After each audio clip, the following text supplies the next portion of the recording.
Baik, terima kasih Pak Kiai. Silakan ada yang mau bertanya, kita minta 2 orang dulu dari teman-teman pelawak dulu. Ya, nampaknya muka lagi banyak masalah. Silakan. Yang mau bertanya?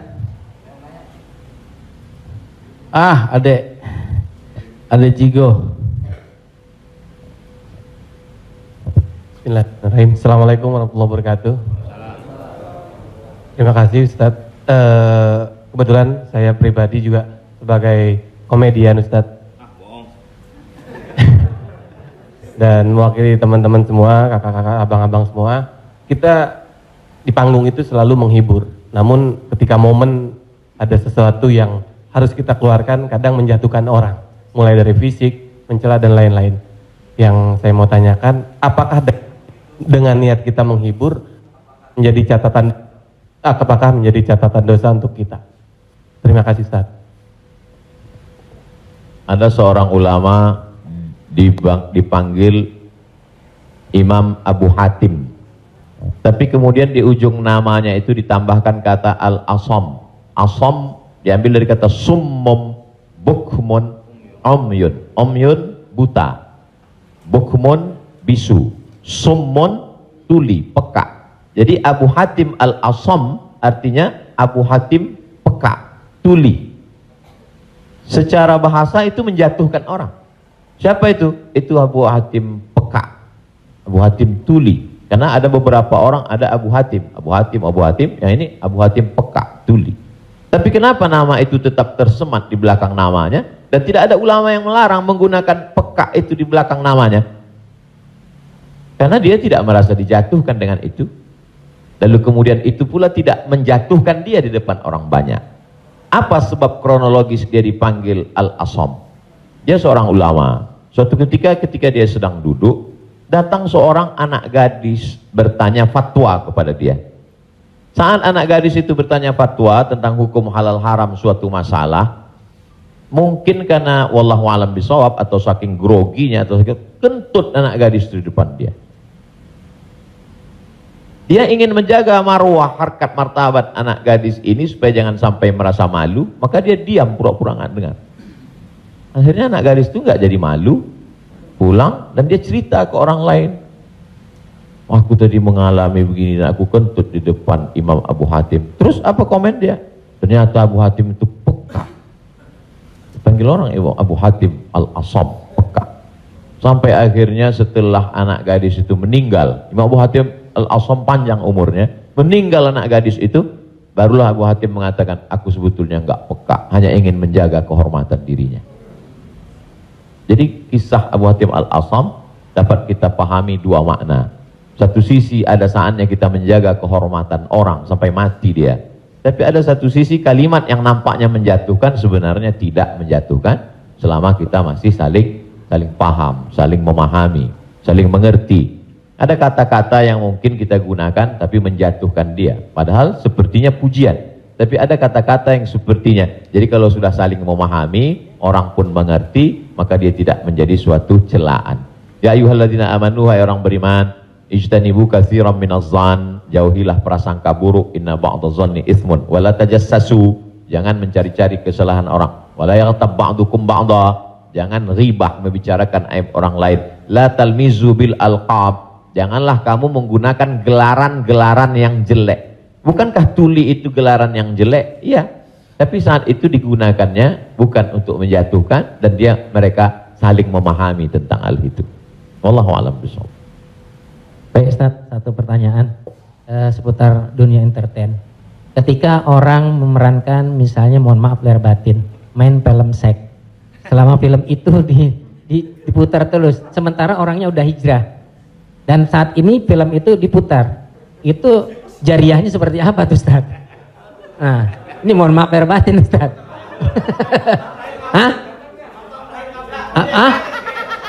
Nonton sama bini gue berdua.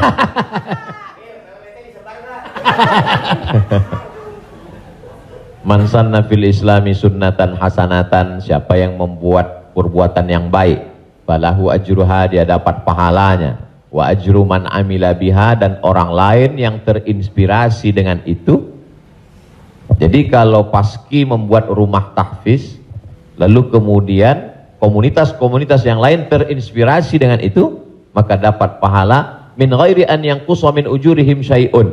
Pahala mereka tidak berkurang, sama-sama dapat 100 min ba'dih, setelah mati. Itu kalau yang baik. Bagaimana dengan yang tidak baik seperti yang tadi? Man sanna fil islami sunnatan sayyi'atan. Siapa yang membuat sesuatu yang tidak baik, falahu wizruha, dia dapat dosanya, wa wizru man amila biha, dan dosa orang lain yang melakukannya. Setiap ada terjadi pembunuhan di dunia ini, maka Kabil dapat royalti karena dia yang pertama kali melakukannya. Tapi Kabil tidak sempat taubat, tidak sempat hijrah. Jadi kalau ada yang sempat melakukan perbuatan jelek, dosa, saat dia taubat, dia buat konferensi pers. Saya sudah taubat, sudah mu'alaf kalau dia tidak Islam. Kalau dia sudah masuk Islam, saya sudah hijrah. Maka saya meminta kepada seluruh jamaah yang ada di dunia ini, yang masih menyimpan gambar, foto, video saya, tolonglah kalian delete, dan saya minta ampun kepada Allah Subhanahu wa taala.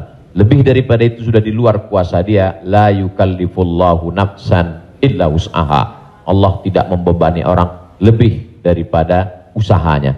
Ada seorang hamba berpesan di zaman Nabi SAW, nanti kalau aku mati, maka bakarlah jasadku, lalu campakkan debunya ke laut.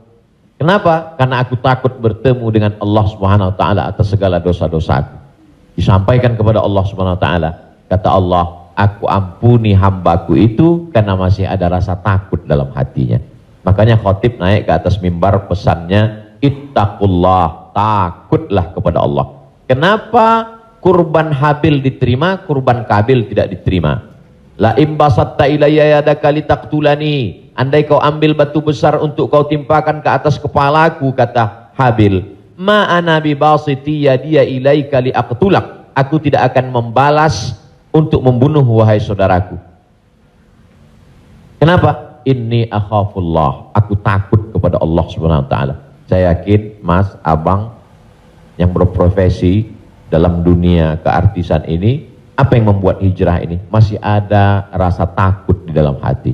Rasa takut inilah yang kita pupuk bersama. Ada takut 5%, 5% kita jadikan menjadi sebuah komunitas, lalu kemudian kita jadikan sebuah amal nyata dalam kehidupan, disupport oleh Pak Prof dengan keluarga besar almarhumah, diberikan kesempatan untuk menuntut ilmu di Fakultas Hukum, di penyiaran Islam, maka dia menjadi gerakan yang luar biasa. Allahu a'lam. Terima kasih. Selanjutnya ada adik Ginanjar Sukmana. Setelah itu Bang Atet Jakaria. Terima kasih Bang Tola, Topik Lala. Ustadz, tadi Ustadz cerita bahwa Rasulullah juga bergurau, tapi gurauannya itu tidak pernah berdusta, dan itu yang tidak boleh, kata Rasulullah. Sementara teman-teman pelawak, sadar atau tidak sadar, lawakannya itu banyak berdustanya juga Ustaz. Cari-cari, mengada-ada kan, karena memang tujuannya untuk membuat orang tertawa. Tapi kalau saya kan, maaf, saya bukan pelawak, saya peragawan Ustaz. Jadi peragawan pakaian anak-anak. Jadi saya dengar dusta kan gitu ya. Contohnya kayak tadi gitu. Atau Bopak umpamanya dia mengatakan dirinya ganteng, dia cerita bahwa banyak cewek yang suka sama dia, itu kan berdusta Ustaz. Iya kan? Fitnah kan? Kita Willy. Enggak, tapi kalau soal ketampak. Jadi mohon dijelaskan kembali oleh Ustadz Abdul Somad batasan bagaimana di dalam melawak yang tidak boleh berdusta, sehingga kalau memang ternyata pelawak tidak boleh berdusta dalam melawakannya, mungkin saya sedang pikir-pikir dulu untuk melanjutkan profesi gini Ustaz. Saya takut masuk neraka. Terima kasih Ustaz Abdul Somad. Assalamualaikum warahmatullahi wabarakatuh. Ada saatnya kita berilustrasi, menceritakan suatu kisah. Jadi sebetulnya para penulis novel Islam pun dia sebenarnya kisah itu ada juga yang fiktif atau dicampur antara nyata bahkan Buya Hamka menulis kisah campuran antara tenggelamnya kapal Panderwick adalah campuran antara nyata dan fiksi. Apakah ketika orang bercerita tentang fiksi itu dia berdusta? Tidak. Jadi kita bisa bedakan itu antara orang memang betul-betul dia berdusta. Kemarin saya melakukan ini suatu, padahal cerita itu tidak ada. Beda dengan dia misalnya katakan, saya ini Ustadz seorang peragawan, tapi peragawan pakaian anak-anak. Tidak, Mas Ginanjar tidak sedang bercerita, kemarin di mall saya memperagakan pakaian anak-anak Pak Ustadz. Ketika saya pakai pakaian anak SMP, semua ketawa. Itu dusta. Tapi ketika dia katakan cerita awal tadi, semua orang tahu bahwa dia tidak sedang memperagakan pakaian anak-anak. Dia hanya sedang menunjukkan tentang dirinya. Secara sebenarnya di balik kalimat itu Mas Ginanjar sedang menjatuhkan dirinya di hadapan orang lain. Kan?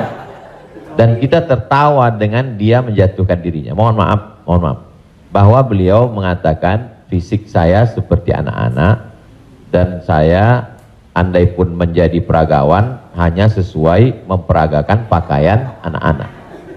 Hari ini orang tidak menjatuhkan dirinya, dia menjatuhkan orang lain, menjatuhkan tokoh agama, menjatuhkan ustadz. Ada suatu kesalahan dalam cara dia berpikir. Bahwa beliau menjatuhkan dirinya, dia tidak usah. Karena dia sedang, tapi dia tidak sedang berbohong. Dia hanya sedang bercerita. Insya Allah penjelasan saya itu bisa dipahami. Yang tidak bisa itu adalah ketika orang seolah-olah dia bercerita, dia kemarin saya menjadi sebuah cerita seakan-akan orang mengatakan dia nyata. Padahal sebetulnya hanya bohong belaka supaya orang tertawa. Itu yang dilarang oleh Nabi Muhammad SAW. Wallahu a'lam. Baik, Assalamualaikum warahmatullahi wabarakatuh. Nama saya Ted Zakaria Ustadz. Saya pernah ketemu Ustadz di airport waktu itu mau berangkat umroh. Yang saya ingin mohon penjelasan dari Ustadz. Sekarang ini banyak pelawak-pelawak yang ikut ceramah juga. Pelawak sekarang ini dibutuhkan di mana-mana buat ikut ceramah. Padahal kalau kita lihat pelawak itu kemampuannya sangat minim, bahkan sudah menjual dengan harga yang mahal. Mohon penjelasannya Pak Ustadz, di mana bolehkah seorang pelawak itu melucu atau melawak di dalam satu ceramah? Ya. Kita lihat yang namanya pelawak ini sekarang menjadi daya tarik sebelum ustadznya yang asli itu datang. Saya sendiri umpamanya berapa kali ngikut raja dangdut kemana, saya jadi bemper biasa di depan. Tapi saya mengingat bahwa ilmu saya belum sampai ke situ. Tapi saya memaksakan diri untuk menarik. Saya sadar bahwa ilmu saya belum seberapa untuk ke masyarakat yang penuh itu. Mohon penjelasannya Ustaz. Terima kasih. Assalamualaikum warahmatullahi wabarakatuh. Waalaikumsalam warahmatullahi wabarakatuh. Bedakan antara da'i dengan alim fatwa. Da'i dia mengajak orang ke jalan Allah. Sedangkan alim yang mengeluarkan fatwa, dia adalah orang yang berijtihad. Apakah dia berijtihad sendiri mengambil dari Quran, sunnah, ijma', qiyas, syar'u man qablana, saddu zara'i, qaulus sahabi, istihsan, istishab, urf, atau dia membaca fatwa ulama lalu dia sampaikan dengan kemampuan dia baca kitab kuning. Jadi jangan kita pukul rata. Jadi jangan nanti ketika ada di antara sahabat-sahabat dari Paski mengajak orang sholat, ngajak puasa sunat, lalu kemudian di antara kita, ngapain ente ngajak-ngajak saya sholat? Ente kan bukan ustadz. Padahal mengajak orang berbuat baik adalah kewajiban kita semua. Nahnu du'an qabla kulli syai'. Sebelum jadi apapun, tugas utama kita adalah mengajak orang berbuat baik. Kuntum khaira ummah, kalian umat yang terbaik.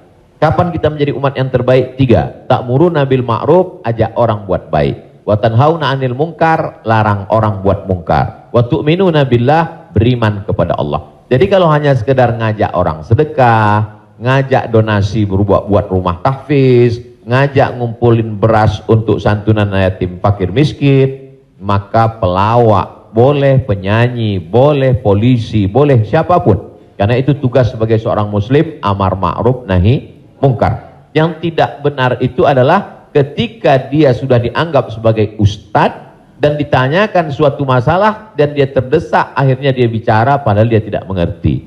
La taqfu ma laisa laka bihi ilmun. Jangan kamu bicara pada sesuatu yang kamu tidak tahu. Inna sam'a, telinga, wal basar, mata, wal fuad, hati dan pikiran, kullu ulaika kana anhu mas'ula, kau akan disoal, kau akan ditanya, diminta pertanggungjawaban di hadapan Allah Subhanahu wa taala. Jadi kalau abang, mas diajak dalam acara dakwah sebagai pengantar supaya masyarakat mau mendengar, supaya ramai, hadirilah tablik akbar Ustadz Fulan bersama grup Paski untuk sebagai pengantar 5-10 menit, silakan. Tapi setelah itu nanti Ustadz bicara, pas tanya jawabnya serahkan ke Ustadz. Nah, jadi selama tetap kita menjaga. Jadi kalau diibaratkan rumah makan di airport, ini penyanyi, artis, ustadz itu sama seperti yang memanggil penumpang supaya mau masuk ke rumah makan. Bapak Ibu saudara sekalian yang mau perjalanan, silakan mampir ke tempat kami, silakan mampir ke rumah makan kami. Nah, ini yang ngajak. Nanti setelah orang mampir masuk ke dalam, baru dia ketemu spesialisnya. Yang mau makan soto di sana, yang mau soto Medan di sana, yang mau soto Betawi di sana, yang mau bakso di sana. Begitu lebih kurang. Karena masyarakat kita belum sampai pada level ngaji. Masyarakat kita ini 3 level. Pertama, level 1 yang memang sudah ngaji sama para habaib, baca kitab kuning serius, khatam dari A sampai Z. Ini memang nggak perlu pakai pemanggil tadi. Yang kedua adalah level yang masih mau ke masjid tapi juga tergantung SMS kemana ngajak. Ngaji oke, kesini pun oke. Ini yang level 2. Yang level 3 ngelihat masjid pun masih takut. Makanya saya kalau tablik akbar pengajian ke daerah itu saya bagi 3. Ada pengajian yang saya memang nggak mau di masjid, saya pengajiannya maunya di lapangan sepak bola, di stadion, supaya sampai ke grassroots. Ada level 3 yang belum mau ke masjid. Saya terus terang Ustadz, ke masjid ini trauma. Beberapa teman saya ke masjid meninggal. Nah, jadi yang level ini masih mau, masih bercampur. Jadi kalau ada orang yang ngejek, apa itu dakwah, apa itu pengajian, apa itu, kenapa melibatkan artis? Ini salah satu cara. Jadi Wali Songo dulu tidak bisa Wali Songo datang ujuk-ujuk langsung baca kitab kuning, nggak bisa. Makanya mereka buat solawatan. Dia tahu tradisi orang Jawa pukul gending pakai wayang, maka dia buat cara wayang. Dia pakai wayang. Jadi sekarang kalau mampu buat film pendek atau melibatkan artis, video tanya jawab saya dengan pertanyaan yang sama, dengan jawaban yang sama, tapi dengan pengantar artis berbeda viewernya. Yang ngasih tahu penonton. Ustadz coba Ustadz lihat ini. Ini dengan musyawarah sekian penontonnya. Tapi ketika Ustadz di masjid dengan jamaah sekian penontonnya. Artinya apa? Dakwah bisa sampai melalui lisan sahabat-sahabat, kawan-kawan. Jadi pakai kesempatan ini untuk mengajak orang lebih banyak ke jalan Allah Subhanahu wa taala. Wallahu a'lam. Barakallah.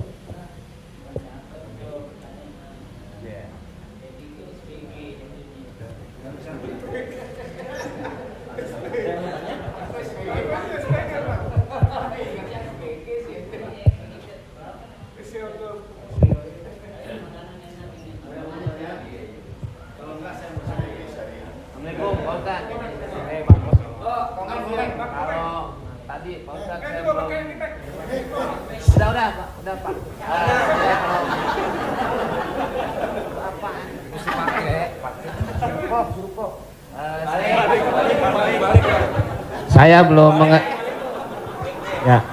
saya belum paham yang tadi Pak Ustadz bilang apa wasaah apa wasi. Oh, lo jangan nyampur. Agama lo beda lo. Wasaah sambil bercanda apa tadi gitu. Pak Ustadz lupa ya, nanti saya jelasin lagi. Apa tadi? Wasaah kalau nggak salah. Nggak tahu, Wak Ujang adanya kali. Ya Pak Ustad. Ya itu. Wasilah. Bukan. Wasa'ah apa wasi'ah? Tentu baik, tentu buruk. Wassalam habis dong. Ya? Sa'ah wa sa'ah. Nah, itu Pak Ustad. Sa'ah. Jadi ketika itu ucapan hadis Nabi. Ada seorang sahabat, dia datang menemui Nabi. Kenapa ketika kami duduk bersamamu ya Rasulullah di dalam Masjid Nabawi, di majelis ilmu, kami merasa dekat dengan Allah. Kami merasa takut kepada Allah. Tapi ketika kami pulang ke rumah, ketemu dengan anak istri bersenda gurau, kok rasanya beda. Lalu apa kata Nabi? Sa'ah wa sa'ah. Hidup ini ada masanya serius, ada masanya bercanda, ada masanya begini. Lau kuntum kama kuntum la safahatkumul malaikah. Seandainya kamu seperti itu terus, seperti saat berada denganku di hadapanku di masjid, tidak berubah-berubah, turun malaikat bersalaman dengan kamu, kata Nabi SAW. Jadi sahabat itu pun mengalami seperti yang kita alami dan kekhawatiran seperti kekhawatiran kita. Ketika kita duduk dengan Habib, dengan Ustadz di masjid, dengan Kiai, dengan Tuan Guru, terasa begitu full iman. Tapi begitu pulang ke rumah, kok begitu ya? Rasa yang kita rasakan sekarang dirasakan juga sahabat Nabi dulu, dan mereka tanya, kata Nabi nggak salah. Karena hidup ini ada sa'ah wa sa'ah. Sa'ah artinya bahasa Indonesianya saat. Semua ada saatnya, semua ada masanya. Selama tidak kita katakan, kamu kok mabuk kemarin? Semua ada saatnya. Ada saatnya mabuk, ada Allah. Terima kasih Pak Ustad. Paham ya? Ya enggak, ya, paham dong.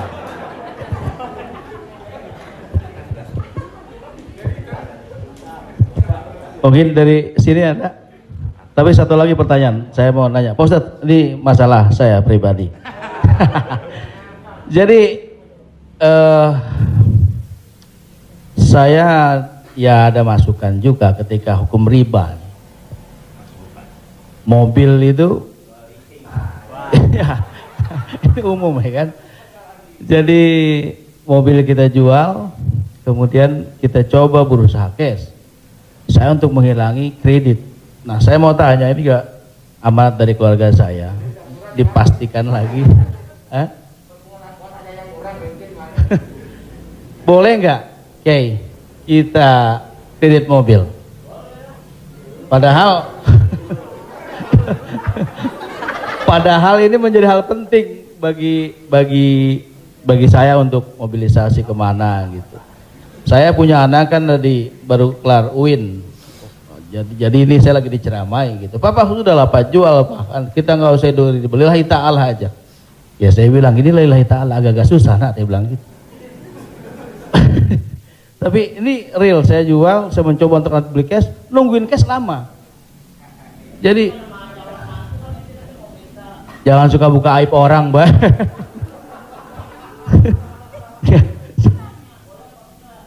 Ya, udah tadi ini dulu belum kelar. Jadi boleh nggak saya riba, Kiai? Sorry, boleh nggak kredit mobil itu?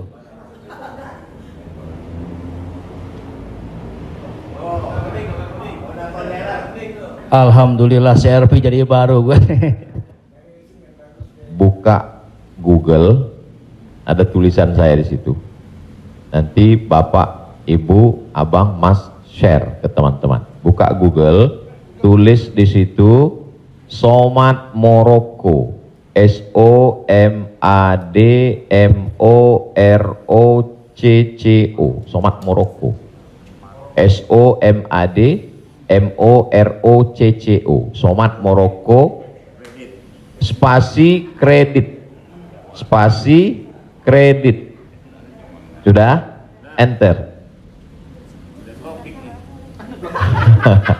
Somad Morocco spasi kredit, tulisan yang paling atas kredit, ada tanda tanya, aska. Di situ jawaban. Saya sudah tulis tentang masalah kredit ini.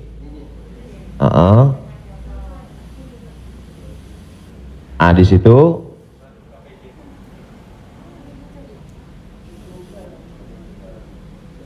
Nah, bisa dibaca. Bisa bahasa Arab, Ustaz. Ada terjemah, Mas Komeng, terjemah di bawah, Terjemah di bawahnya.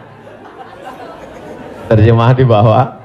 Majma' Al-Fiqih Islami membolehkan jual beli dengan tempo. Dah?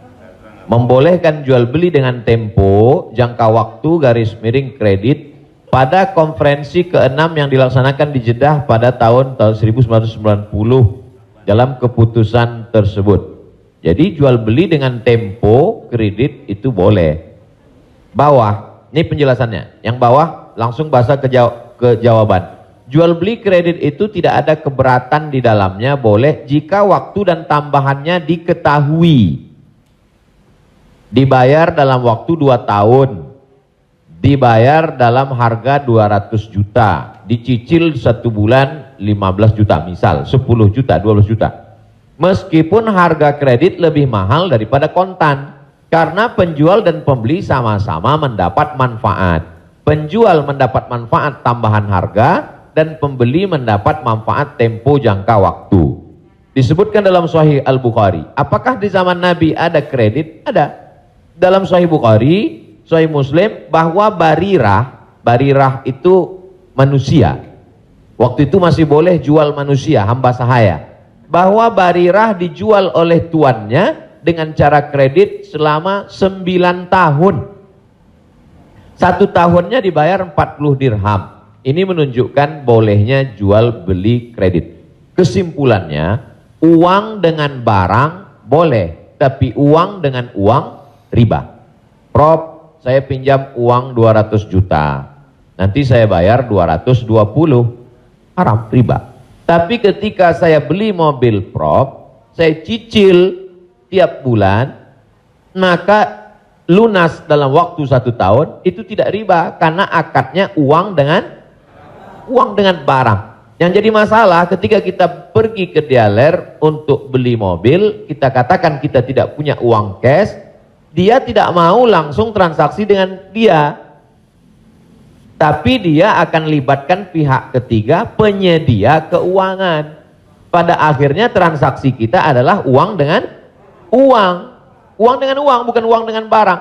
Lalu apa solusinya? Pergi ke bank syariah.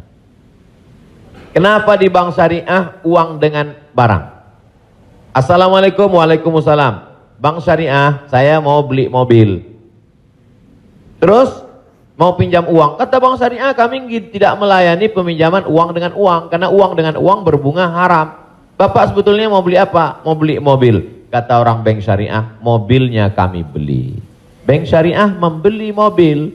Setelah itu bank syariah menjual mobil itu ke kita, maka akadnya kredit sama seperti barirah dibeli pada zaman Nabi, kredit 9 tahun. Jadi akadnya adalah uang dengan barang. Begitu. Allahu a'lam. Ya alhamdulillah. Beli lagi. Saya lebih kembali lagi pakai syariah. Selanjutnya siapa yang mau bertanya? Silakan umum sekarang. Bang Dery mau nanya? Oh, yang ibu-ibu aja, ibu-ibu. Pak.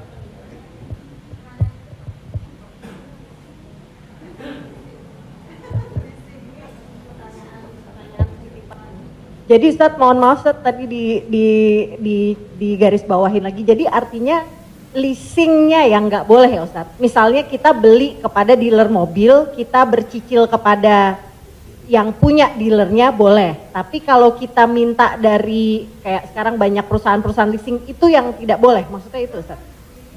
Ketika saya mau beli mobil, saya tidak punya uang cash, maka kata si dealer, kami akan arahkan Bapak ke penyedia keuangan. Maka sebenarnya saat itu saya membeli mobil itu cash sebenarnya. Karena dealer tidak mau dia barang ini tidak cash. Jadi kemudian yang saya cicil setiap bulan itu adalah bukan mobilnya tapi uangnya.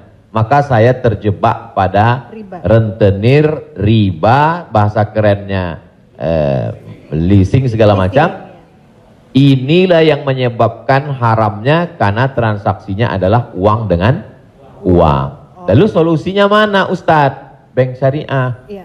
Karena di bank syariah itu disitulah letak. Jadi orang yang tidak mengerti dia katakan sama aja bank syariah dengan konvensional, bedanya pegawainya pakai jilbab, masuknya assalamualaikum.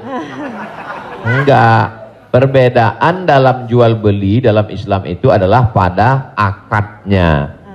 Maka bank syariah membeli mobil itu milik bank syariah, maka saya membeli mobil itu secara cicil, akadnya adalah uang dengan barang. Wallahu a'lam. Satu lagi Ustaz, kalau beli emas secara online itu gimana Ustaz? Sebagian ulama mengatakan membeli emas secara online tidak langsung dan dicicil riba. Mengapa mereka mengatakan riba? Karena transaksi itu uang dengan uang. Oh, ini enggak uang dengan uang Ustadz. Ini Ustadz uang rupiah. Lalu kemudian yang jual ini kan emas. Di zaman Nabi enggak ada uang kertas.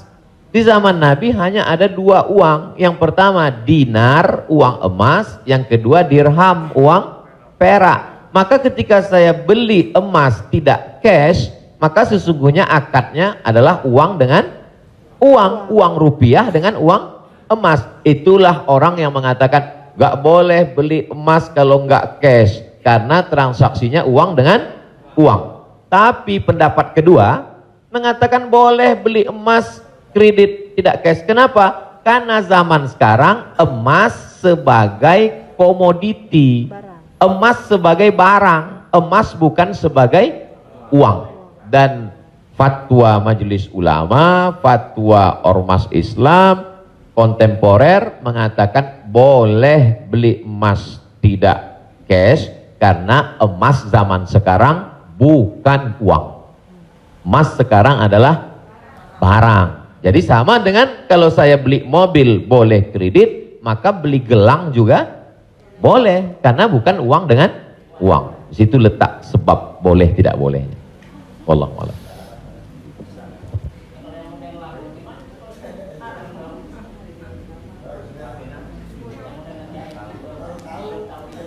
Yang sudah banyak-banyak taubat nasuha, sholat sunat, istighfar.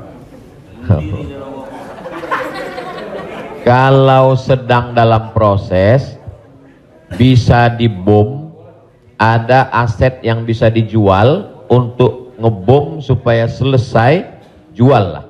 Tapi kalau ini aset pokok tidak boleh jual rumah karena rumah pokok, sama seperti makan. Ini kalau saya jual aset ini saya bom meledak semua Ustadz. Ini Hiroshima Nagasaki hancur semua, maka nggak boleh. Azam tekad dalam hati, saya mencari nafkah, saya lunasi sampai habis, nanti setelah ini saya tobat berhenti. Tapi kalau bisa jual satu petak ini lalu ditutup ini, lakukanlah untuk melepaskan diri dari riba, karena riba itu 5 ancamannya. Yang pertama, alladzina ya'kuluna riba la yaqumuna illa kama yaqumul ladzi yatakhabbathu syaitanu minal mas. Orang yang makan riba nanti bangun bangkit dari kubur ketika di padang mahsyar seperti orang kerasukan setan. Yang kedua, ayyuma lahmin nabata min haramin fannaru aulabih. Setiap daging di badan tumbuh dari yang haram, maka tempatnya api neraka jahanam. Yang ketiga, orang kalau dia makan haram, maka doanya tidak dikabulkan Allah. Mat'amuhu haram, makanannya haram. Mashrabuhu haram, minumannya haram. Malbasuhu haram, pakaiannya haram. Wa ghuziya bil haram, dia diberi makanan haram. Anna yustajabulah, apakah mungkin doanya dikabulkan Allah? Yang ketiga, yang keempat, nasiyatin kazibatin khati'ah. Ubun-ubun, penipu, pembohong, pelaku dosa. Padahal yang berdosa itu tangan, yang berdosa itu mulut. Kenapa dikatakan ubun-ubun? Karena ternyata ada otak bagian depan yang selalu kita usap ketika sedang wudu. Disitulah pemikir. Otak ini berpikir ketika dia dapat semprotan darah. Darah itu menyembur dari jantung. Darah itu dari makanan. Sepiring makanan riba berubah menjadi setetes darah, disemburkan oleh jantung naik ke otak, isi otak haram, maka bawaannya mau haram saja. Gara-gara riba. Heran saya ini Pak Ustadz, kenapa pikiran saya ini mau haram saja? Sebabnya gara-gara makan riba. Yang terakhir, yang kelima adalah tidak ada keberkahan. Hidup ini yang kita cari berkahnya. Makanya ketika anak lahir yang didoakan berkah, barakallahu laka fil mauhub. Ketika orang menikah yang didoakan berkah, barakallahu lakuma wa baraka alaikuma. Ketika ketemu yang didoakan berkah, assalamualaikum warahmatullahi wabarakatuh. Ketika makan yang diminta berkah, Allahumma barik lana. Wallahu a'lam.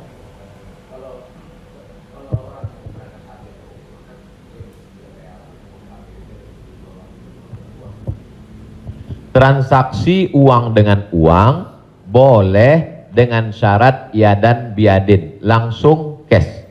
Maka ketika sampai di Makkah, saya keluarkan uang rupiah, saya katakan saya mau beli rial, langsung cash, boleh. Begitu juga membeli dolar. Saya sampai ke Maroko, saya beli dirham. Maka pemerintah Saudi Arabia tidak akan bisa mengizinkan buka money changer,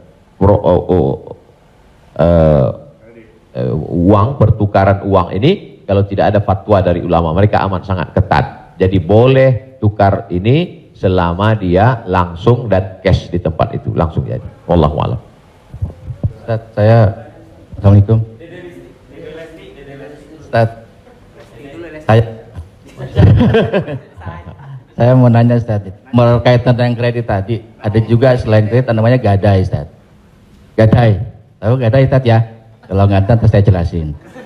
Biasanya zaman sekarang gini Ustaz, orang punya kendaraan, kemudian karena nggak punya uang digadaikan mobilnya misalnya Ustaz, sama orang itu. Itu termasuk itu riba atau gimana? Kalau gadai seperti itu.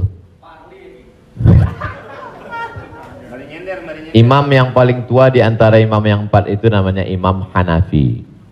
Meninggal tahun 150 Hijrah. Suatu ketika dia berdiri di depan rumah orang. Ada panas terik, dia berdiri di depan rumah orang. Padahal di depan rumah itu ada atapnya dan ada pohon kayu. Lalu orang bertanya kepada Imam Hanafi, Imam Hanafi, kenapa kamu tidak mau berlindung di bawah atap yang punya rumah itu? Dan kenapa kamu tidak mau berlindung di bawah pohon kayu? Kan lebih baik berlindung daripada kena panas. Apa kata dia?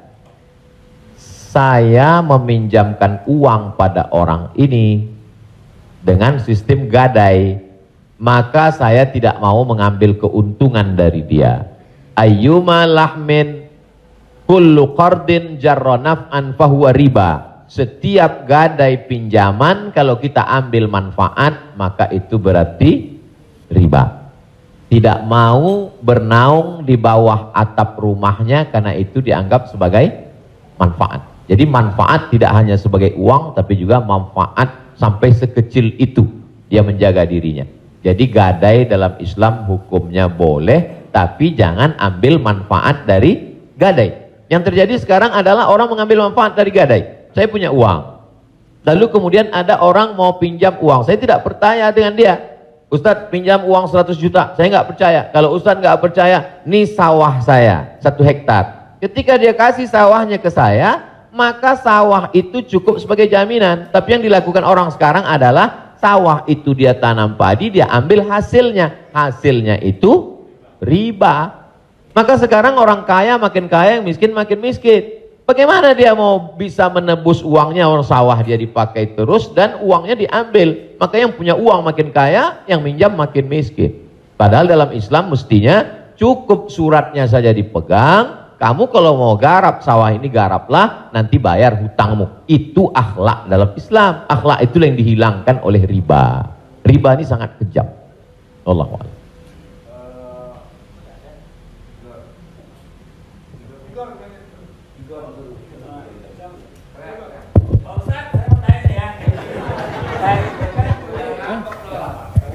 Pak Ustadz, Assalamualaikum. Assalamualaikum warahmatullahi wabarakatuh Pak Ustadz. Saya ini pernah Islam, balik ke Kristen, balik lagi ke Islam lagi. Itu gimana itu ceritanya Pak Ustadz? Innalladzina amanu, beriman, summa kafaru, murtad, summa amanu, kemudian beriman, summa kafaru, murtad, summa zdadu kufran, maka barulah tidak diterima. Jadi kalau Islam, setelah itu dia murtad, balik lagi ke Islam, maka dia diterima. Amanu, summa kafaru, summa amanu, summa kafaru, summa zdadu kufran. Nah, ini baru tidak diterima. Nah, sebab itu mudah-mudahan Bang Tigor istiqomah dalam iman dan Islam.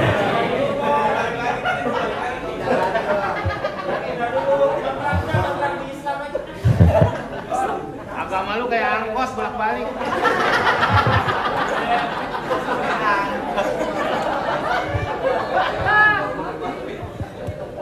Tapi saya sudah tetap sekarang. Amin. Insya Allah.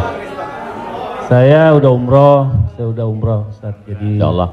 Jadi balik Bang, ke jalan yang benar. Insya Allah. Jadi Bang Topik, kajian paski mungkin kerjasama dengan musyawarah supaya terus, atau kalau tidak ingin satu majelis, ustadznya nanti setelah di sana pagi misalnya, sore di paski. Kemudian ngaji ini, kalau sekedar ngaji kita nggak ada tantangan, mesti ada sosialnya. Misalnya ngumpulin beras. Jadi saya sendiri tidak hanya sekedar ngaji, saya khususkan hari Jumat kedua setiap bulan, saya di Pekanbaru, hari Jumat khutbah Jumat, habis itu bagi beras ke masyarakat pelosok yang sulit. Lalu siapa yang menjadi relawannya? Yaitu relawan-relawan Biker Subuhan, mantan petato, kemudian hijrah,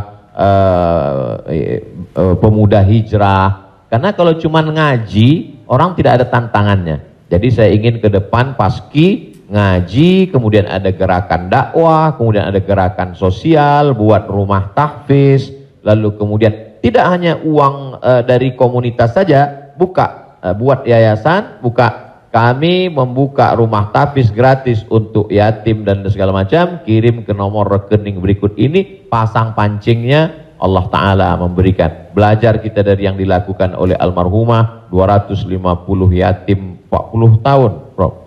43 tahun bisa tidak putus. Inspirasi. Jadi kalau mau, maka kita bisa ikuti jejak. Sehingga kita, jadi kelanjutan itu, maka Bang Tigor dan abang yang lain, dia akan terpacu terus untuk datang setiap kajian pekanan, lalu kemudian memperbaiki tahsin bacaan Qur'annya, lalu kemudian meluruskan kajiannya, kemudian ada konsultasi dengan ustadz, tanya jawab dan lain sebagainya. Wallahu a'lam.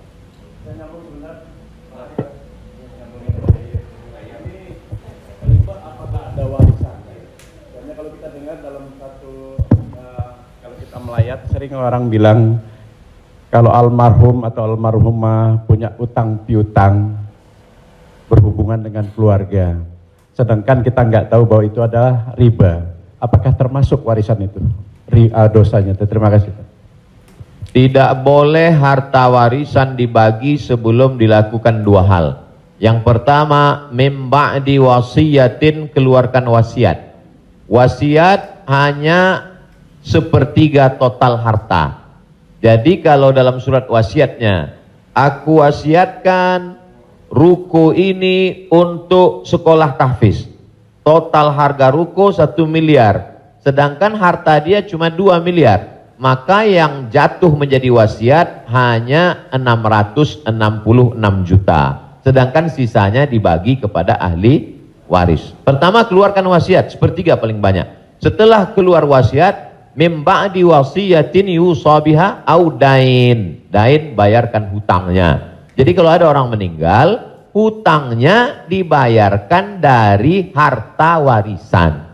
Jadi kalau harta warisan habis, apakah anak wajib membayarkan hutang bapaknya? Tidak. Anak hanya wajib membayarkan hutang almarhum dari harta yang dia tinggalkan. Adapun kalau si anak mau berbakti kepada orang tuanya, dia bayarkan, baik. Tapi dia tidak punya kewajiban, dia bayarkan dari harta dirinya sendiri. Jadi makanya kadang kita baca, jangan beli ruko ini bermasalah. Di mana letak masalahnya? Karena ruko itu dibagi sebelum hutang dibayar. Muncul masalah. Sebetulnya ruko itu bukan milik anak-anaknya, tapi milik piutang. milik orang yang dulu pernah dipinjam uangnya. 2 keluarkan, baru bagi harta warisan. Allahu a'lam.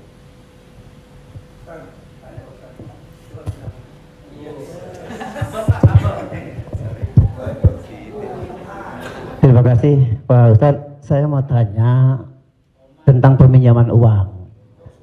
Saya misalnya meminjamkan uang kepada seseorang, tapi dia nggak mau ganti. Nah, terus kita nggak mau nagih karena takut menjadi sebuah permusuhan. Kan ada peribahasa memberikan pinjaman hutang itu sama juga menanamkan musuh. Nah, bagaimana hukumnya?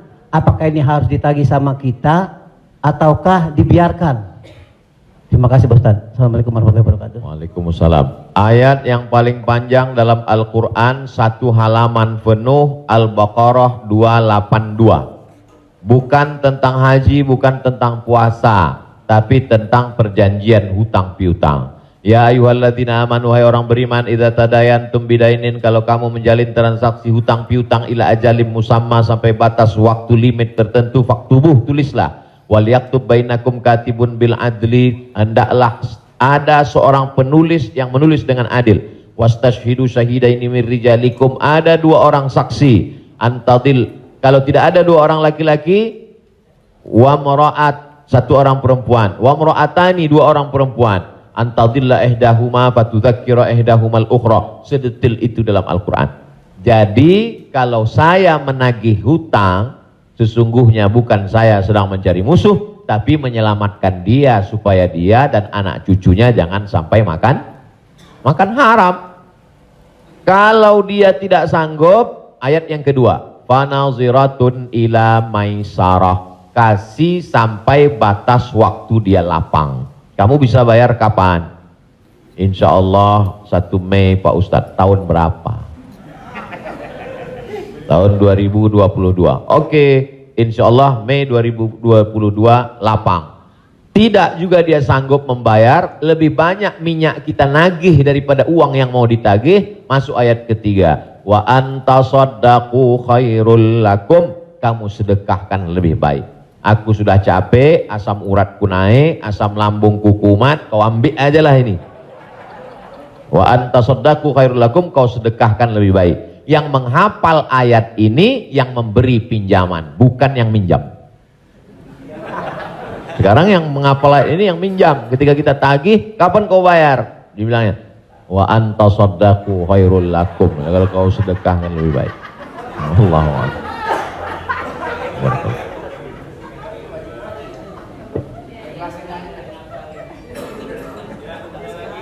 Ada yang nanya lagi? Ada yang nanya lagi ya?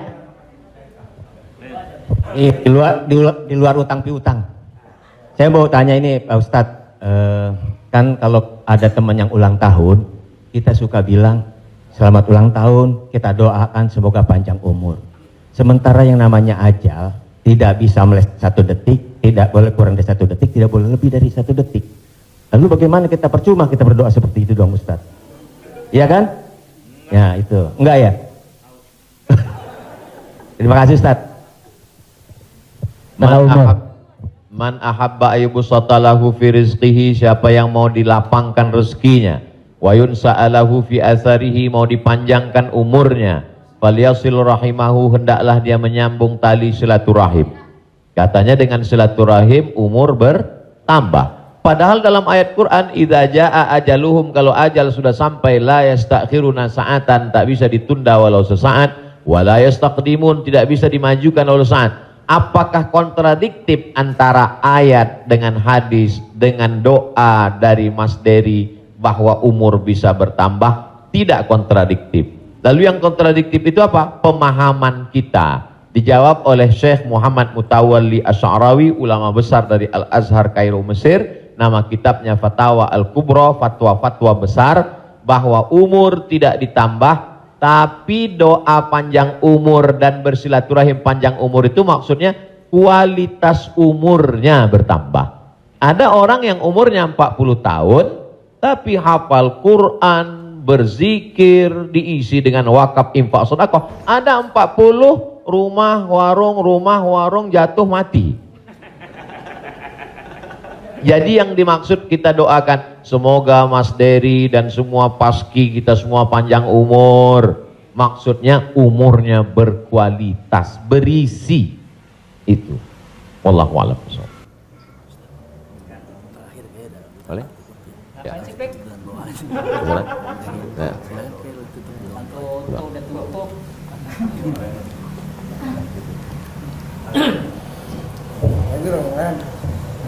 Nah. Bapak Ibu yang berbahagia, karena Pak Kiai agak capek besok mau ke Riau, mau pulang kampung. Jadi kita ikut. Biayanya nggak ada rangkul. Jadi, iya, alhamdulillah sudah dicukupkan untuk pertanyaan. Nanti kalau yang mau bertanya, tulis aja surat, langsung kirim ke Bopak. Biar Bopak yang kirim ke Ustaz Somad. Baik, Bapak Ibu yang berbahagia, alhamdulillah kita sudah mendapat pencerahan. Mudah-mudahan ini menjadi langkah awal kita untuk mendekati agama kita dengan bijak tentunya. Semoga Allah memberikan kecerdasan kepada kita. Di sisa umur kita ini, mudah-mudahan menjadi orang yang bermanfaat buat diri dan agama secara bangsa. Amin. Pak Kiai, kita mohon untuk memberi doa untuk acara ini. Terima kasih. Astaghfirullahaladzim, astaghfirullahaladzim, astaghfirullahaladzim, alladzi la ilaha illa huwal hayyul qayyum wa atubu ilaih. A'udzubillahi minasyaitonir rajim. Bismillahirrahmanirrahim. Alhamdulillahirabbil alamin, arrahmanir rahim, maliki yaumiddin. Iyyaka na'budu wa iyyaka nasta'in. Ihdinas siratal mustaqim, siratal ladzina an'amta 'alaihim ghairil maghdubi 'alaihim waladdallin. Amin. Allahumma shalli ala sayidina Muhammad wa ala ali sayidina Muhammad.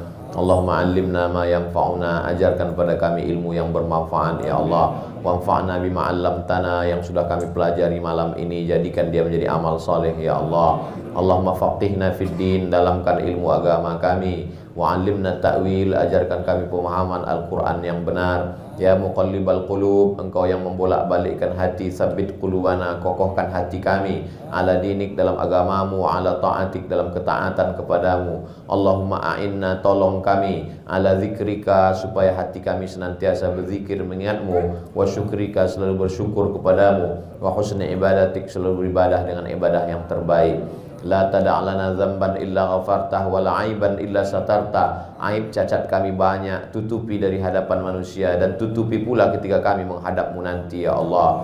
Wala maridhan illa syafaitah, ada saudara kami yang sakit, angkat penyakitnya, sehatkan ya Allah. Wala mayitan illa rahimtah, yang sudah meninggal dunia mendahului kami, lapangkan kuburnya ya Allah. Wala hajatan min hawaijid dunya wal akhirati laka ridha wa lana fiha salah, segala hajat dunia hajat akhirat baik bagi kami dan engkau ridha, illa qadaitaha wa yassartaha, mudahkanlah ya Allah. Rabbana hablana minas salihin, jadikan anak kami anak-anak yang soleh dan solehah, min huffazil Quran wal hafizat, bukakan pintu hati mereka untuk menjadi penghafal Al-Quran. Minal mujahidina fi sabilika bi amwalihim wa anfusihim, mereka akan menolong agamamu dengan harta, nyawa dan kekuasaan yang kau titipkan di tangan mereka. Allahumma khtim lana bi husnil khatimah, tutup umur kami dengan husnul khatimah. Allahumma ja'al akhira kalamina inda intihai ajalina, ketika ajal kami sampai, saat malaikat maut mencabut nyawa kami ingin kalimat terakhir yang keluar dari mulut kami, la ilaha illallah Muhammadur Rasulullah sallallahu alaihi wasallam. Allahumma ja'alna minal mutahabbina bijalalik, sebagaimana hari ini kami berkumpul berkasih sayang karena engkau, maka kumpulkanlah kami di surga bersama Nabi Muhammad sallallahu alaihi wasallam. Sahibul bait yang sudah menyediakan rumahnya, makanannya, segala kebaikan, tak sanggup kami membalasnya. Ajzihim jaza'al hasanah, berikanlah mereka balasan yang baik ya Allah. Allahumma jama'na ma'ahum ma'al habibil mustafa fi jannatikal ula, satukan kami dalam surga jannatul firdaus bersama Nabi Muhammad sallallahu alaihi wasallam. Rabbana atina fid dunya hasanah wa fil akhirati hasanah wa qina adzabannar. Wa sallallahu ala sayyidina Muhammad wa ala alihi wa sahbihi wasallam, walhamdulillahi rabbil alamin. Taqabbalallahu minna minkum taqabbal ya karim. Saya ucapkan banyak terima kasih kepada keluarga besar almarhumah Profesor Dr. Hajah Tuti Alawiyah, tak dapat saya sebut satu persatu. Saya ucapkan banyak terima kasih kepada Paski.